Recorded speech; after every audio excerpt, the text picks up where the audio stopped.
E o assunto agora é educação e um bate-papo descontraído com o educador, psicólogo e escritor Marcos Meyer sobre a relação entre aluno e professor, principalmente com crianças que possuem algum tipo de necessidade especial. E nada melhor do que a gente conversar sobre a obra Mediação na Aprendizagem na Educação Especial. Muito obrigada, Marcos, por aceitar o nosso convite. Muito bom dia. Quais são as principais dificuldades dessa relação, principalmente em se tratando de uma educação especial? O principal fato que acaba incomodando o desenvolvimento das crianças é a superproteção. Por incrível que pareça, quando a gente tem um incentivo, uma provocação, desafios, problemas para as crianças superarem e conquistarem, elas conseguem criar novas conexões no cérebro e acabam se desenvolvendo na sua inteligência, na sua capacidade. O que os pais normalmente fazem? Quando a criança tem algum tipo de deficiência, eles super protegem e acabam daí freando ainda mais o desenvolvimento dessa criança.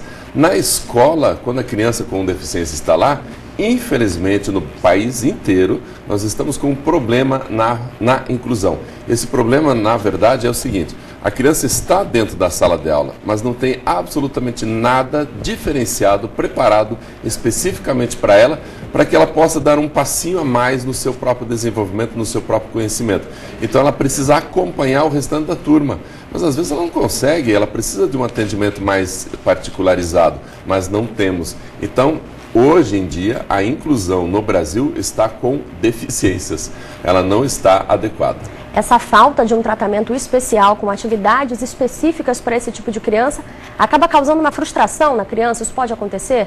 A criança percebe que não consegue acompanhar os coleguinhas e isso pode dificultar ainda mais a vida dela? É verdade. Tem muitas crianças que têm uma concepção, elas entendem o que está acontecendo em volta delas e percebem que todas aquelas matérias sendo explicadas ali no quadro, ela não consegue entender nada. E ela olha para as crianças que estão formando grupos para fazer o trabalho, grupos para resolver os problemas, e ela não é convidada. Ela se sente deslocada, se sente fora do grupo, se sente humilhada pela sua própria condição. Ela sabe que isso está acontecendo, ela sabe que está sendo excluída dentro da própria sala. Mas aos olhos de quem está de fora, a gente vê assim: essa escola faz inclusão, porque a criança está dentro da sala de aula.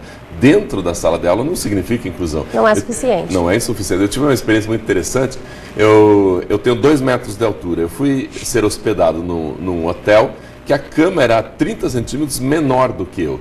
E aí eles simplesmente não tinham outra cama, não tinha absolutamente nenhuma solução para mim. O que eu fiz? Eu tive que pegar o colchão, pôr no chão, emendar com o edredom para eu poder dormir. Eu me adaptei.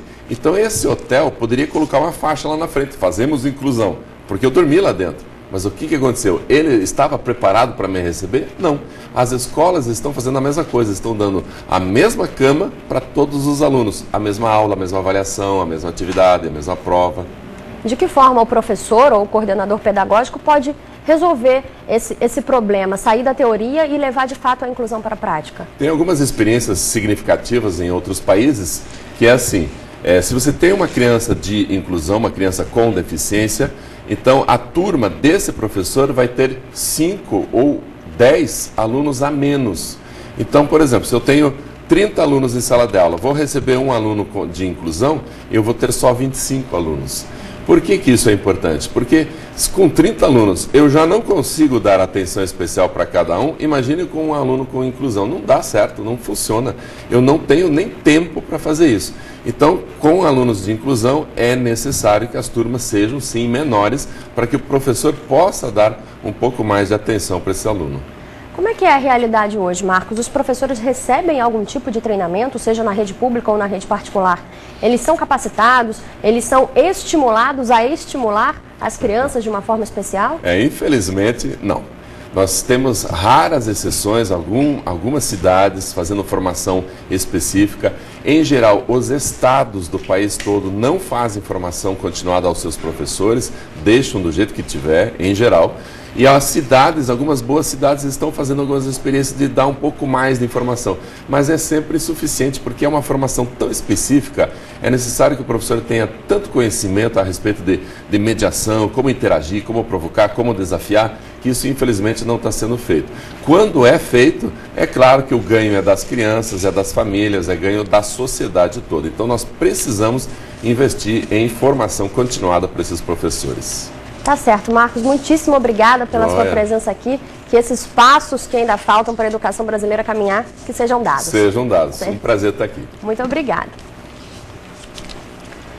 Os alunos